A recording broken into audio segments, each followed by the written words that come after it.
Magandang hapon sir, ito yung order mo sir na dual with box. With box ya.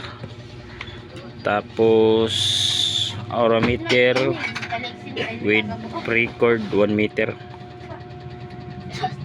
Ito yung set sa box sir oh.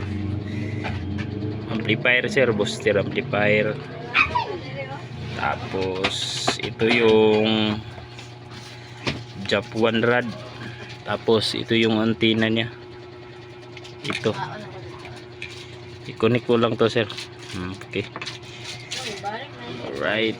Balik natin. Ito naman yung long range sir oh. Tapos ito yung antenna niya.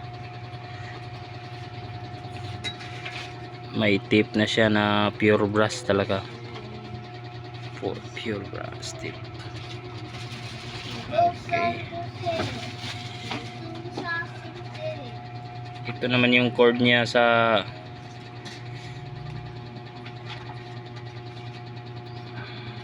cord. Pag Japan sir, yung handle, tanggalin mo lang yung handle, tapos i-connect yung rod, ganyan. Pati antenna niya sir. Pag sa long range, ito lang i-connect mo. Connect mo dito. Okay. Ibalot na natin to sir para ma-pick up na. Okay. Alright, salamat. Salamat sa tiwala.